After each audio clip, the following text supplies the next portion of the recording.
बिस्मिल्लाहिर्रहमानिर्रहीम। अच्छा जी, so last हमने जो सेशन में अपना कंप्लीट किया है study design, that is cross section study. अभी जो इस सेशन में हमने सेकंड स्टडी डिजाइन स्टार्ट करना है, that is known as the case control study. आपकी वीडियो अगर बुक आप लोग ओपन करना चाहते हो, बल्कि in fact I think you should, that is page number 190, और वहां पे आप अगर अपनी देखो तो केस कंट्रोल स्टडी दिया हुआ है बुक के अंदर। वहीं से हम इसको स्टार्ट करेंगे। आप लोग जरा इसको ओपन कर लो, क्योंकि कुछ चीजें मैं आपको यहीं से बता रहा हूँ। अच्छा जी, सो अगर आप लोगों ने ओपन कर ली है पेज नंबर 190 के ऊपर बुक, तो जरा सबसे टॉप के ऊपर दिया हुआ है design of a case control study, figure is 10.1। Design of a case control study, figure 10.1। ठीक है, इसके ऊपर जरा आ जाओ। इसको हमने सबसे पहले अंडरस्टैंड करने की कोशिश करनी है कि ये क्या चीज है, स्टडी डिजाइन किस तरह से होता है केस कंट्रोल स्टडी। ठीक है, अच्छा ये बात बेटे याद रखो, जब भी हम कोई भी एपिडेमियोलॉजिकल स्टडी डिस्कस करें, अगर आपको उसका बेसिक स्टडी डिजाइन समझ में आ जाता है ना, तो दैट मींस आधे से ज्यादा काम आपका वहीं पे हो गया। ठीक है, तो हमेशा पहले कोशिश करो कि स्टडी डिजाइन को अच्छे से अंडरस्टैंड कर लो कि स्टडी डिजाइन के अंदर बेसिकली किस चीज की बात हो रही है, और स्टडी डिजाइन आपको क्या चीज बता रहा है। और मोर और less majority of the characteristics जो भी उस स्टडी के होते हैं ना, वो स्टडी डिजाइन से ही आपको पता चल जाते हैं। ठीक है, यानी आप जब स्टडी डिजाइन को क्लोजली देखते हो तो आपको पता चल जाता है कि अच्छा ओके, स्टडी को हम कैसे कंडक्ट करते हैं, इसका क्या मतलब होता है, इंटरप्रिटेशन किस तरह से हमने जाके करनी है, प्रेजेंट में, फ्यूचर में, पास्ट में, किस चीज को कहाँ पे हम देख रहे हैं, एक्सपोजर पहले देख रहे हैं, डिजीज पहले देख रहे हैं, क्या चीज कहाँ पे कैसे हो। ठीक है, तो इसलिए स्टडी डिजाइन के ऊपर फोकस करना बहुत ज्यादा जरूरी होता है किसी भी स्टडी के लिए। अच्छा जी, अब अगर हम करंटली इस स्टडी की बात करें विच इज केस कंट्रोल, तो अगर आप जरा फिगर 10.1 को गौर से देखो तो आपको क्या नजर आ रहा है। आपको सबसे पहले ये नजर आना चाहिए कि बेसिकली हमारी ये जो स्टडी है, अगर आप लेफ्ट साइड पे देखो तो लिखा हुआ है केसेस, और राइट साइड पे देखो तो लिखा हुआ है कंट्रोल्स। ठीक है, ऐसा ही है। अच्छा, और उनके ऊपर दो बॉक्सेस बने हुए हैं, पिंक कलर से एक बॉक्स बना हुआ है, केसेस के ऊपर लिखा हुआ है हैव द डिजीज, और ग्रीन कलर से जो बॉक्स बना हुआ है कंट्रोल्स के ऊपर लिखा हुआ है do not have the disease. ये हमारा बेटे स्टार्टिंग पॉइंट होता है किसी भी स्टडी, जब हम केस कंट्रोल के तौर पे जब हम करना चाहते हैं कोई भी स्टडी, तो ये हमारा स्टार्टिंग पॉइंट होता है। क्या स्टार्टिंग पॉइंट होता है हमारा? स्टार्टिंग पॉइंट होता है यानी कि केसेस एंड कंट्रोल्स। आप सबको पता है बाय नाउ बहुत अच्छी तरह से कि एपिडेमियोलॉजी के अंदर केसेस हम किसको कहते हैं। केसेस हम एपिडेमियोलॉजी के अंदर कहते हैं एक ऐसे बंदे को, एक ऐसे इंडिविजुअल को जिसको क्या होती है, डिजीज होती है। So any diseased individual is known as a case in epidemiology. So that means कि जब भी हम एपिडेमियोलॉजी की बात करेंगे तो हम स्टार्ट करेंगे अपने केसेस से, और हम साथ करेंगे कंट्रोल से। अच्छा, कंट्रोल्स की अब डेफिनेशन भी उन्होंने वहां पे दे दी है। कंट्रोल्स की क्या डेफिनेशन है? कंट्रोल्स की वही डेफिनेशन है कि ऐसा बंदा जिसको डिजीज नहीं है। यानी इन अदर वर्ड्स, केसेस और कंट्रोल्स में क्या डिफरेंस है? केसेस और कंट्रोल्स में सिर्फ ये डिफरेंस है कि केसेस ऐसे लोग हैं जिनको वो डिजीज है। कौन सी वाली डिजीज है? जो भी डिजीज में हम इंटरेस्टेड हैं, जो भी डिजीज हम स्टडी करना चाह रहे हैं, डिजीज अंडर इन्वेस्टिगेशन सिंपली आप कह सकते हो। जैसे अगर हम लास्ट वाली एग्जांपल कोई लेके चलें तो हम क्या डिजीज स्टडी कर रहे थे? Coronary heart disease. ठीक है, या मे बी चलो हम इस बार दूसरा ले लेते हैं, लंग कैंसर। हम स्मोकिंग और लंग कैंसर को लेके चलते हैं, हम उसी पे बात करेंगे इस केस में। तो हमारी डिजीज ऑफ इंटरेस्ट क्या है? Lung cancer. तो इसका मतलब है केसेस हम कौन से लोगों को लेंगे? ऐसे लोगों को हम लेंगे जिनको क्या है, लंग कैंसर है। और कंट्रोल्स हम किन लोगों को लेंगे? कंट्रोल्स हम ऐसे लोगों को लेंगे जिनको लंग कैंसर नहीं है। ठीक हो गया? यहां तक बात समझ आ गई? यानी ये हमारा स्टार्टिंग पॉइंट है। कोई भी बंदा आपसे पूछता है कि आप किसी केस कंट्रोल स्टडी को कैसे स्टार्ट करते हो, आपका स्टार्टिंग पॉइंट क्या होता है, तो आपका जवाब क्या होना चाहिए? आपका जवाब ये होना चाहिए कि भाई केस कंट्रोल स्टडी को हम स्टार्ट करते हैं with the cases and with the controls. यानी इन अदर वर्ड्स आप उनको बता सकते हो कि केस कंट्रोल स्टडी करने के लिए आपके पास चाहिए ऐसे लोग जिनको वो डिजीज ऑफ इंटरेस्ट हो, और उसके साथ ऐसे लोग जिनको वो पर्टिकुलर डिजीज ऑफ इंटरेस्ट ना हो जिसके ऊपर हम काम करना चाह रहे हैं। इन अदर वर्ड्स, केसेस और कंट्रोल्स में द ओनली मेजर डिफरेंसेस कि केसेस वो लोग होते हैं जिनको हमारी डिजीज ऑफ इंटरेस्ट होती है, और कंट्रोल्स वो लोग होते हैं जिनको हमारी डिजीज ऑफ इंटरेस्ट नहीं होती। मोर और लेस बाकी सारे कैरेक्टरिस्टिक्स हम कोशिश करते हैं कि सेम रखें। मिसाल के तौर पे अगर केसेस में हमने सिर्फ मेल्स को लिया तो फिर हम कोशिश करते हैं कंट्रोल्स में भी हम सिर्फ मेल्स को लें। अगर केसेस में हमने सिर्फ फीमेल्स को लिया तो फिर हम कोशिश करते हैं कंट्रोल्स में भी हम सिर्फ फीमेल्स को लें। अगर केसेस में हमने सिर्फ लेट से यूनिवर्सिटी गोइंग स्टूडेंट्स को लिया तो कंट्रोल्स में भी हम कोशिश करते हैं कि सिर्फ यूनिवर्सिटी गोइंग स्टूडेंट्स को लें। अगर केसेस में हमने सिर्फ इस्लामाबाद के लोगों को लिया तो कंट्रोल्स में भी फिर हम कोशिश करते हैं कि सिर्फ इस्लामाबाद के लोग को लें। क्यों हम ऐसा करते हैं? सो दैट एक फेयर कंपैरिजन हम कर सकें। ठीक है, तो ये है कहानी जनाब केसेस की एंड कंट्रोल्स की। ठीक है, अच्छा अब जनाब जब हमने ले लिए केसेस एंड कंट्रोल्स, अब अगर आप ऊपर की तरफ देखो तो यहाँ पे दो एरोज बने हुए हैं, और वो दो एरोज किस चीज को शो कर रहे हैं? वो दो एरोज शो कर रहे हैं कि हमने स्टार्ट किया केसेस और कंट्रोल से, अब उसके बाद हम चले गए बैक इन टाइम, यानी हिस्ट्री की तरफ चले गए, पास्ट की तरफ चले गए। हम फ्यूचर की तरफ नहीं आ रहे, हम फॉरवर्ड इन टाइम नहीं जा रहे, हम बल्कि जा रहे हैं बैकवर्ड्स। देखो एरोस पीछे की तरफ लगे हुए हैं ना। हमारा स्टार्टिंग पॉइंट क्या है? केसेस और कंट्रोल्स, यानी वो पिंक बॉक्स और ग्रीन बॉक्स जो कह रहे हैं have the disease, do not have the disease. उसके बाद अगर हम फॉरवर्ड चलते तो एरोस उनके नीचे आते, जस्ट लाइक हम कोई भी नॉर्मल फ्लो डायग्राम बनाते हैं। ठीक है, लेकिन यहाँ पे एरोस कहाँ है? ऊपर की साइड है। इसका मतलब है कि हम बैक इन टाइम जा रहे हैं, यानी हमसे कोई भी पूछता है कि केस कंट्रोल स्टडी फ्यूचर में जाके होती है या पास्ट में जाके होती है, तो आप उसको कहोगे कि भाई केस कंट्रोल स्टडी हम हमेशा पास्ट में जाके करते हैं। ठीक है, केस कंट्रोल स्टडी का एक और नाम हमने भी क्या पढ़ा था थोड़ी देर पहले वाला सेशन एंड करते हुए, हमने केस कंट्रोल स्टडी का एक और नाम पढ़ा था, रेट्रोस्पेक्टिव स्टडी। क्या नाम पढ़ा था? Retrospective study. ठीक है, और रेट्रोस्पेक्टिव का बेटे इंग्लिश में मतलब ही होता है कि something which is done in past. क्या मतलब होता है? Something which is done in past. ठीक है, तो उस हिसाब से केस कंट्रोल स्टडी का नाम ही ये बता रहा है कि ये वो स्टडी है जो हमारी पास्ट में जाके होती है। ठीक है, अब अगर आप एरोस को देखो तो अगर हम सिर्फ अभी फोकस करें केसेस के ऊपर, हैव द डिजीज, तो देखो केसेस की जब हम बात करें अभी इसका मतलब है हम सिर्फ उन लोगों की बात करें जिनको डिजीज है, जिनको लंग कैंसर है, दैट्स इट। इसके अलावा हम कोई और बात नहीं करें, हमारे पास अभी के लिए कोई और कंसर्न नहीं। अच्छा, हम स्टडी किस चीज को कर रहे थे? लंग कैंसर को और स्मोकिंग को। अच्छा, अब अगर हम इन लोगों की बात करें, उस ग्रुप की बात करें जिसको लंग कैंसर है, तो दो ही पॉसिबिलिटीज है ना कि भाई या तो जब हमने हिस्ट्री में पास्ट में जाके उनके रिस्क फैक्टर्स पूछे, उनसे इंटरव्यूज लिया, उनकी मेडिकल रिपोर्ट्स देखी, उनसे भाई जाके हमने उनकी हिस्ट्री ली, तो दो ही केसेस हो सकते हैं ना कि भाई या तो लंग कैंसर के उन पेशेंट्स वो स्मोकिंग करते थे पास्ट में या स्मोकिंग नहीं करते थे, कोई तीसरा ऑप्शन तो नहीं हो सकता ना। ऐसे ही है ना, दो ही ऑप्शन हो सकते हैं। तो भाई येलो बॉक्स में मेरे पास लिखा हुआ है वर एक्सपोज, यानी किस चीज को एक्सपोज थे? स्मोकिंग को, और व्हाइट बॉक्स में लिखा हुआ है वर नॉट एक्सपोज, यानी किस चीज को एक्सपोज नहीं थे? स्मोकिंग को एक्सपोज नहीं थे। दो ही ऑप्शन हो सकते हैं। अच्छा जी, अब इस ग्रुप को भूल जाए, अब दूसरे ग्रुप पे आ जाए, कंट्रोल्स के ग्रुप को, जिनको डिजीज नहीं है, जिनको लंग कैंसर नहीं है। अब same question, same history, same medical reports, हम इन लोगों की भी देखेंगे, किन लोगों की जिनको डिजीज नहीं है, जिनको लंग कैंसर नहीं है, जिनको हम कंट्रोल्स कह रहे हैं। और उसके इसमें भी हमारे पास दो ही चीजें पॉसिबल है, यानी वो दो चीजें क्या है?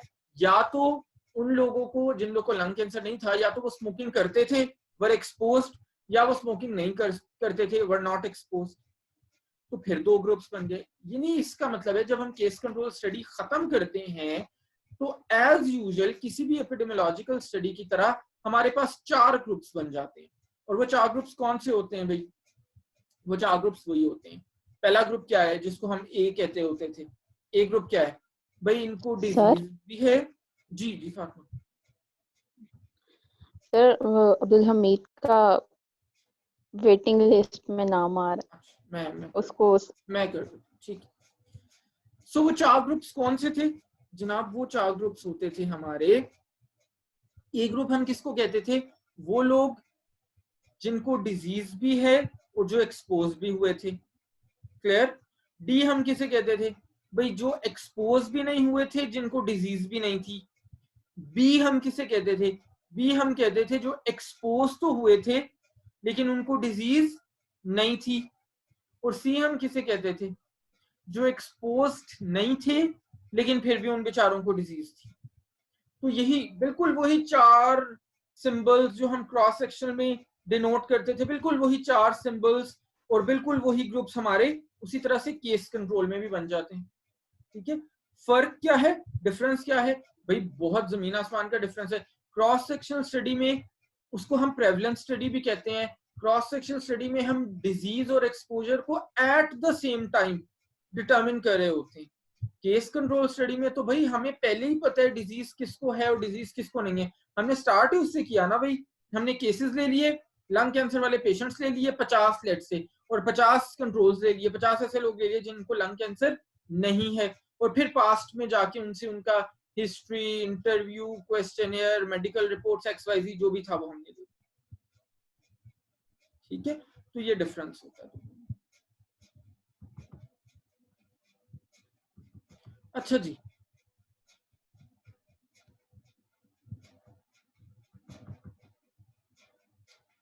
अब जनाब जब भी हम केस कंट्रोल स्टडी करते हैं, हमारे पास आ गए 4 ग्रुप्स। ठीक है, और उन 4 ग्रुप्स की बेसिस पे हम कैलकुलेट करते हैं ऑड्स रेशो। क्या चीज कैलकुलेट करते हैं? ऑड्स रेशो, OR इसको हम बोलते हैं, ऑड्स रेशो, OR।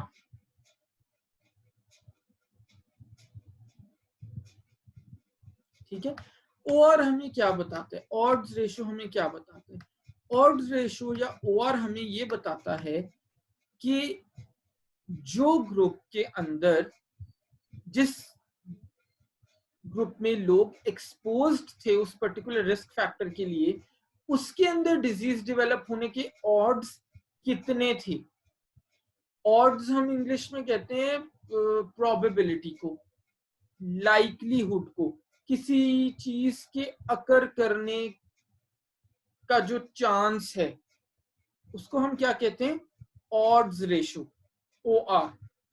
ठीक है, तो जब भी हम बेटे केस कंट्रोल स्टडी करते हैं तो हम कैलकुलेट करते हैं उसके लिए ऑड्स रेशो। और ऑड्स रेशो हमें क्या बताता है? ऑड्स रेशो हमें बताता है कि किसी भी डिजीज के अंदर क्या ऑड्स थे, क्या लाइकलीहुड थे कि अगर वो पर्टिकुलर पर्सन उस रिस्क फैक्टर से एक्सपोज हुआ है तो उसको वो डिजीज हो जाएगी। ठीक है, पेज नंबर 190 के बॉटम पे एक हाइपोथेटिकल एग्जांपल दी हुई है, एक टेबल 10.2 के थ्रू, जिसमें कहते हैं जी hypothetical example of case control study of CHD and cigarette smoking. यानी इस स्टडी में उन्होंने ये देखा कि भाई उन्होंने लोग ले लिए 200, अगर आप टेबल में देखो टोटल्स के अंदर दिया हुआ है 200 CHD केसेस, यानी 200 उन्होंने ऐसे लोग ले लिए जिनको क्या था, जिनको कोरोनरी हार्ट डिजीज थी, और 400 उन्होंने ऐसे लोग ले लिए जो कंट्रोल्स थे जिनको कोरोनरी हार्ट डिजीज नहीं थी। ठीक हो गया?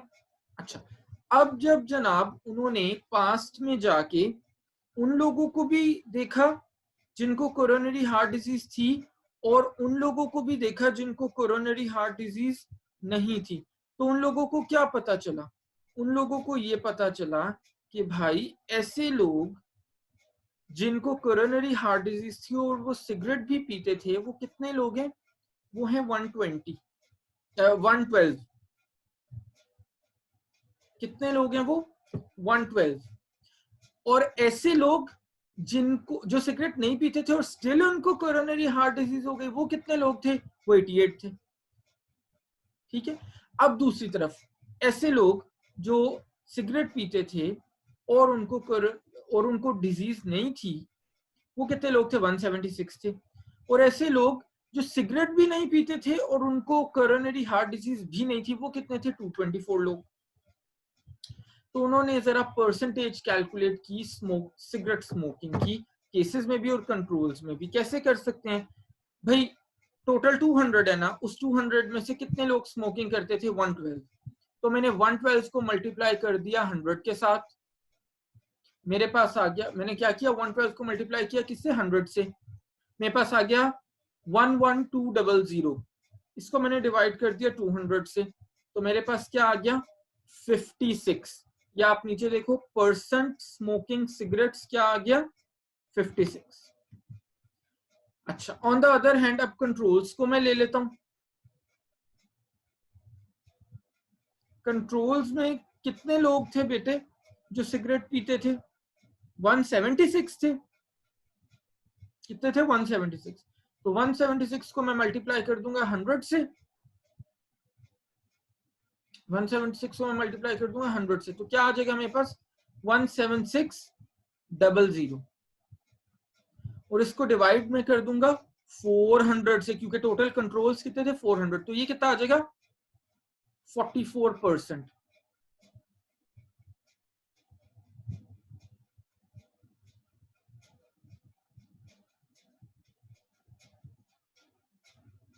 ठीक है, इससे हमें क्या पता चला? सिगरेट स्मोकिंग की परसेंटेज केसेस में ज्यादा है या कंट्रोल्स में ज्यादा है? 56% बड़ा नंबर है या 44% बड़ा नंबर है? 56% बड़ा नंबर है ना, ऑब्वियसली। तो इससे जनाब हमें पता ये चला, पहली चीज हमें ये पता चल गई कि भाई जो लोग स्मोकिंग करते थे उनमें से ज्यादा क्या थे? केसेस थे। क्या थे? केसेस थे। ठीक है, और जो लोग कंट्रोल्स थे उनमें से निस्बतन कंपैरेटिवली कम लोग जो थे उनको डिजीज हुई। वो कंट्रोल रहे ना। या इन अदर वर्ड्स, इससे बेहतर एक्सप्रेशन ये हो सकता है कि जो केसेस थे उनमें ज्यादा लोग स्मोकिंग करते थे और जो कंट्रोल्स थे उनमें कंपैरेटिवली कम लोग स्मोकिंग करते थे। ये बल्कि ज्यादा बेटर एक्सप्रेशन है। क्या बेटर एक्सप्रेशन है? कि जो केसेस थे, CHD केसेस थे, उनमें ज्यादा परसेंटेज उन लोगों की थी जो स्मोकिंग करते थे, और जो कंट्रोल्स थे उनमें कंपैरेटिवली कम परसेंटेज ऐसे लोगों की थी जो स्मोकिंग करते थे। ठीक हो गया? अच्छा, इसी तरह जब हमारे पास ये 4 ग्रुप्स बन जाते हैं, इस तरह का डेटा आ जाता है, इस तरह का 2x2 टेबल आ जाता है, तो फिर हम क्या कैलकुलेट कर सकते हैं? इनकी exactly odds ratio, OR calculate कर सकते हैं। ठीक है, वो इंशाल्लाह मैं आपको पूरा कैलकुलेट करना सिखाऊंगा जब हम सारे स्टडी डिजाइन कंप्लीट कर लेंगे, सो दैट एक ही गो में वो फिर हम क्रॉस सेक्शनल स्टडी में क्या कैलकुलेट करते हैं, ऑड्स रेशो में क्या करते हैं, कोहॉर्ट में क्या करते हैं, वो फिर मैं एक ही गो में आपको सिखा दूंगा with the help of a few case studies. अच्छा, अब अगर एक और क्वेश्चन आपको मेरे से पूछना चाहिए था, या मे बी अब आपके माइंड में आ रहा हो, कि जो एग्जाम्पल हम देख रहे थे, इस एग्जाम्पल के अंदर हमने केसेस कितने लिए थे? 200। और कंट्रोल्स कितने लिए थे? 400। ठीक है, तो इसका मतलब है जितने हमने केसेस लिए उससे डबल हमने क्या ले लिए? कंट्रोल्स। तो इन अदर वर्ड्स मैं कह सकता हूं कि मैंने 1:2 की रेशो में लिए केसेस एंड कंट्रोल्स। यानी 1 अगर केस लिया तो उसके लिए कंट्रोल कितने लिए? 2। ऐसे ही है, 1:2 यही होती है ना, 1:2 रेशो। 10 अगर केसेस लिए तो कंट्रोल कितने लिए? उसके डबल, 20। 100 केसेस लिए तो उसके लिए कंट्रोल कितने लिए? 200। 200 केसेस लिए तो उसके लिए कंट्रोल कितने लिए? 400। 1000 केसेस लिए तो उसके लिए कंट्रोल्स कितने लिए? 2000। ठीक है। अच्छा, जब भी हम केस कंट्रोल स्टडी करते हैं तो हमने क्या केस कंट्रोल रेशो रखनी है, वो स्टडी को जो कंडक्ट कर रहा होता है, जो इन्वेस्टिगेटर होता है, वो उसके अपने हाथ में होता है, वो उसकी मर्जी से होता है। अगर हम चाहें तो 1:1 के ऊपर भी ले सकते हैं, 100 केस ले लिए 100 ही कंट्रोल ले लिए। अगर हम चाहें तो 1:2 के रेशो भी ले सकते हैं, 100 केसेस 200 कंट्रोल्स। अगर हम चाहें तो 1:3 के रेशो पे भी ले सकते हैं, 100 वर्सेस 300। अगर हम चाहें तो 1:4 की रेशो पे भी ले सकते हैं, 100 केसेस हैं तो 400 कंट्रोल्स हैं। अच्छा, इसके बियॉन्ड अगर हम जाते हैं 1:5, 1:6, 1:7, तो जितनी भी रिसर्चेस हमने की हैं उससे ये प्रूव हुआ है कि उससे हमें कोई बेनिफिट नहीं होता। तो मैक्सिमम जो रेकमेंड करते हैं कि कोई भी आपने बेटे केस स्टडी करनी हो, छोटी से छोटी, बड़ी से बड़ी, तो मैक्सिमम आप लो 1 केस वर्सेस 4 कंट्रोल्स। इसके ऊपर आप मत लो, उसका कोई एडिशनल बेनिफिट नहीं। ठीक है, अब आपका क्वेश्चन ये होना चाहिए कि भाई आखिर हम 1:1 क्यों ना ले, 1:4 क्यों ले, या 1:3 क्यों ले। ऑब्वियसली जब आप ऐसा करोगे तो आपको काफी सारे ड्रॉबैक्स हो सकते हैं ना। वो क्या ड्रॉबैक्स हो सकते हैं भाई? सबसे पहली चीज तो आपकी स्टडी की कॉस्ट बढ़ जाएगी। भाई लेट्स से मैंने जनाब ब्रेस्ट कैंसर पे स्टडी कर रहा हूँ, और ब्रेस्ट कैंसर और फिजिकल इनएक्टिविटी कि भाई मैं देखना चाहता हूँ क्या ऐसी फीमेल जो फिजिकली इनएक्टिव होती हैं उनमें ब्रेस्ट कैंसर ज्यादा होता है। मैंने ले ली 100 ब्रेस्ट कैंसर की केसेस और 400 ले ली कंट्रोल्स जिनको ब्रेस्ट कैंसर नहीं था। तो भाई अब 500 की मैं मैमोग्राफी करवाऊंगा ना, तो भाई एक मैमोग्राफी लेट से 1000 रुपए में होती है, तो मेरा तो बड़ा खर्चा हो जाएगा। ऑन द अदर हैंड अगर मैं 1:1 की रेशो में लूं, 100 मैंने ब्रेस्ट कैंसर की फीमेल्स ले ली, 100 मैंने ऐसी फीमेल्स ले ली जिनको ब्रेस्ट कैंसर नहीं है, तो इस तरह मुझे सिर्फ 200 लोग की मैमोग्राफी करानी पड़ेगी, तो खर्चा तो कम होगा ना भाई। इसी तरह मेरा ह्यूमन रिसोर्स 500 लोग को इंटरव्यू करने के लिए, मेडिकल रिपोर्ट्स देखने के लिए मुझे हो सकता है 5 लोगों की टीम चाहिए। 200 लोगों की इंटरव्यू करने के लिए, मेडिकल रिपोर्ट्स के लिए हो सकता है मैं सिर्फ खुद भी इतना अपना मैं खुद ही कर लूं 200 लोगों से, या चलो मैक्सिमम एक बंदा अपने साथ रखूं। तीसरे नंबर पे भाई टाइम, 500 लोगों से डेटा कलेक्ट करने में ज्यादा टाइम लगेगा, 200 लोगों से डेटा कलेक्ट करने में कम टाइम लगेगा। Obvious common sense. ठीक है, तो जब हम केस कंट्रोल रेशो बढ़ाते जाते हैं तो ऑब्वियसली हमारे ड्रॉबैक्स भी बहुत सारे होते हैं। ठीक है, लेकिन बेनिफिट भी होता है। बेनिफिट क्या होता है जब हम केस कंट्रोल रेशो इंक्रीज करते हैं कि भाई हमारी जो स्टडी की ऑथेंटिसिटी है वो बढ़ जाती है। जब हम एक केस के अगेंस्ट ज्यादा कंट्रोल लेते हैं, 2 या 3 या 4 कंट्रोल लेते हैं, तो हमारी स्टडी की ऑथेंटिसिटी बढ़ जाती है। क्योंकि ये हमें बहुत बड़ा बेनिफिट होता है। लेकिन हैविंग सेड दैट, हर वक्त जरूरी नहीं होता कि हमें हमारे रिसोर्सेज हमें अलाउ करें कि हम एक स्टडी के लिए केस कंट्रोल रेशियो जो है वो बहुत ज्यादा रख सके, 1:4 या 1:3 रख सके। समटाइम्स इवन 1:2 करना भी पॉसिबल नहीं होता, हम रिसोर्सेज रिस्ट्रिक्टेड होते हैं।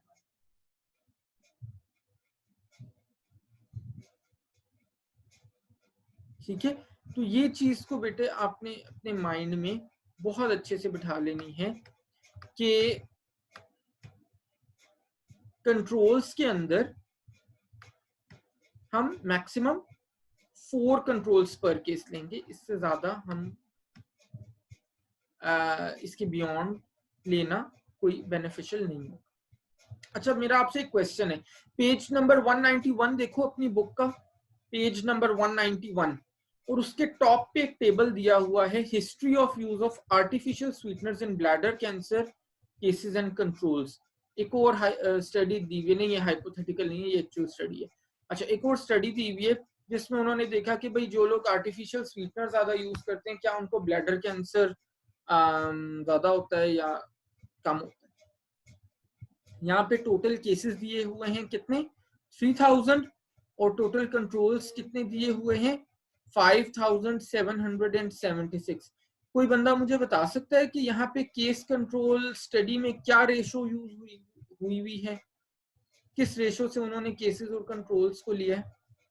3000 वर्सेस 5776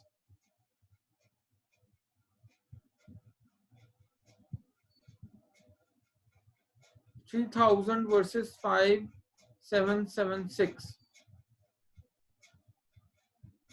कोई बेटे मुझे बता सकते हैं कि यहाँ पे केस कंट्रोल की क्या रेशो चल रही है इस केस में?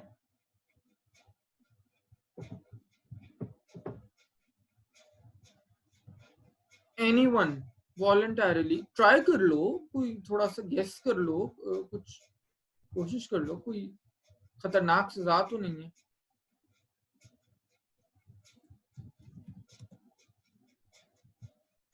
सर 1:1.5। रिपीट करें। 1:1.5। अच्छा, और बेटे कोई और?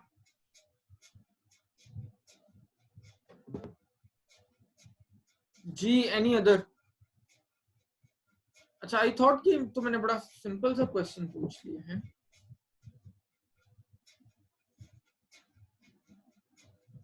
जी बेटे कोई गेस कर लो, कोई बात नहीं, कोई खौफनाक सजा तो नहीं है, रिस्पॉन्स तो दो।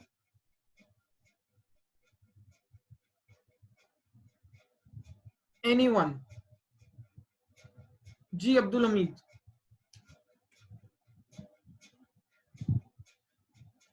जी सर। क्या रेशो से यूज किया केसेस और कंट्रोल्स यहाँ पे? सर लिस्ट बिल्कुल ठीक बोल रही है 1.5। 1.5। अच्छा अच्छा, और कोई? तूबा है बेटे लाइन पे?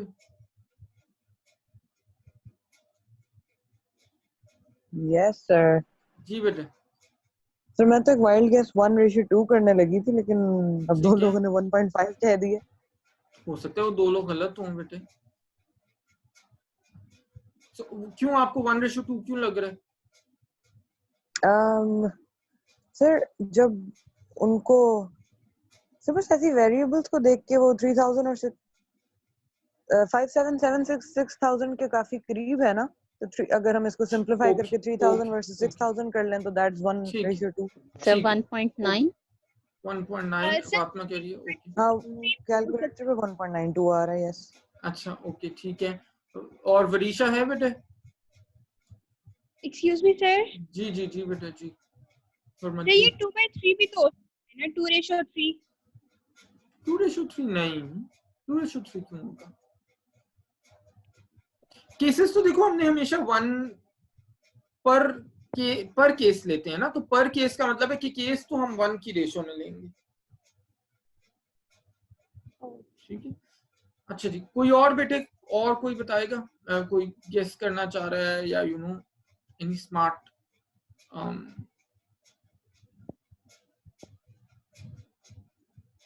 लॉजिक? अच्छा चलो मैं बताता हूँ। अच्छा चलो, इट्स वेरी गुड, आप लोगों ने बहुत एग्जैक्टली कैलकुलेट किया है 1.9। अच्छा एक्चुअली जो जो अपेरेंटली नजर आ रहा है वो बिल्कुल ठीक है, 1.9 ही है। एक्चुअली ये 1.9 नहीं है, ये था 1:2 का रेशो, जैसे तूबा ने बताया। बेटे तूबा आपने ठीक बताया था 1:2, और उसका रीजन क्या था? कैसे पता चला 1:2? भाई बिल्कुल ऐसे ही पता चला कि 5776 6000 के बहुत करीब है, और जब हम उसको थोड़ा सा राउंड ऑफ करें तो वो 1:2 बन जाता है। सिंपली 3000 है ना, 3000 इंटू 2 दैट इज 6000। अब मुझे कोई ये बता सकते हैं कि अगर हम ये कह रहे हैं 1:2 था, तो बाकी कितने बन जाते हैं? 6000 माइनस 5776 दैट मस्ट बी 224। बाकी 224 लोग कहाँ गए अगर 1:2 था? उस तरह तो फातिमा की बात बिल्कुल ठीक है कि 1:1.9 होना चाहिए ना, टू बी एग्जैक्ट। तो वो अगर मैं 1:2 कह रहा हूँ तो वो बाकी 224 लोग कहाँ पे चले गए हैं?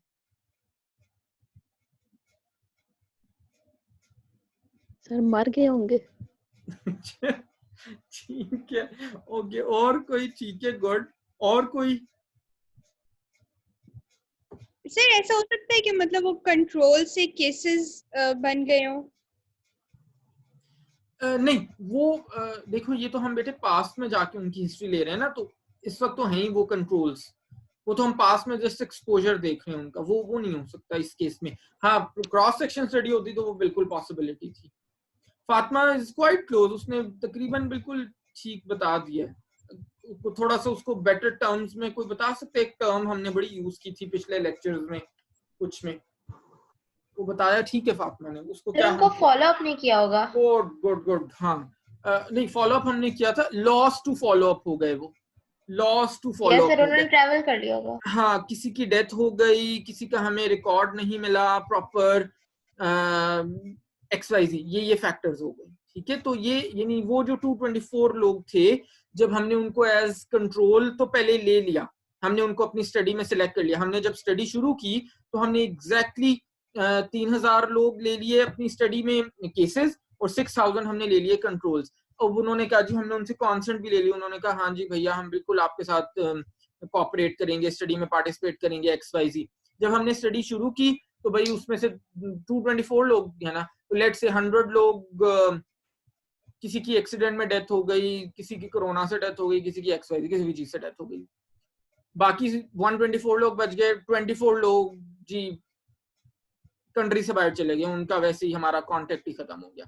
बाकी बचे 100 लोग। 100 लोगों ने कहा भाई अच्छा, हमने उस वक्त तो हम मान गए थे कि हम आपकी स्टडी में पार्टिसिपेट करेंगे, हम आपको अपनी मेडिकल रिपोर्ट्स देंगे, अपना पास्ट हिस्ट्री देंगे, मेडिकल आपको इंटरव्यू करा देंगे, लेकिन भाई अब हमारा दिल नहीं मान रहा, अब हम बिजी हो गए हैं, हमारा दिल नहीं कर रहा, बस XYZ व्हाटएवर रीजन। अब बाउंड नहीं है स्टडी पार्टिसिपेंट, बेटे कभी भी बाउंड नहीं होता कि उसने अगर साइन कर दिया है आपका कॉन्सेंट फॉर्म तो उसने करनी ही करनी स्टडी। किसी भी पॉइंट पे आके वो बैक आउट कर सकता है कि जी नहीं, I don't want to further participate in your study. और हमारे एथिक्स हमारे 110% हमें बाउंड करते हैं कि स्टडी पार्टिसिपेंट की आपने हर बात माननी होती है, हर बात मानना इन द सेंस के उसकी चॉइस को, उसकी फ्रीडम को आपने रिस्पेक्ट करना होता है हमेशा। तो किसी भी टाइम पे, इसीलिए रिसर्च बड़ी मुश्किल चीज है, आसान नहीं है। तो किसी भी स्टडी पे, किसी भी पॉइंट पे आके स्टडी के जब वो कहता है कि I don't want to further participate in the study, तो बिल्कुल हमें उसको रिस्पेक्ट करना होता है। तो ये जो 224 लोग हैं बेटे, ये वही वाले हैं जिन्होंने या बैकआउट कर गए, या डेथ हो गई, या ट्रेवल कहीं पे कर गए, इमिग्रेशन कहीं इधर उधर हो गए, जहां से हमारा उनसे कॉन्टेक्ट, ठीक है। तो जब भी आप कोई ऐसी स्टडी देखो, वो हमेशा जनरली होल नंबर्स के अंदर ही रेशो लेते हैं।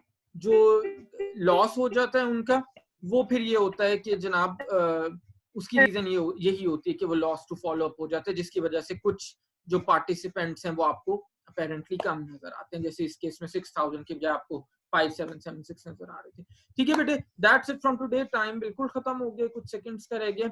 हम इंशाल्लाह नेक्स्ट क्लास के अंदर कोहॉर्ट स्टडी को स्टार्ट करेंगे। आप इसको अच्छे से पढ़ो, कोई क्वेश्चन है तो वो नेक्स्ट क्लास के हम कल इंशाल्लाह ताला स्टार्टिंग में ले लेंगे।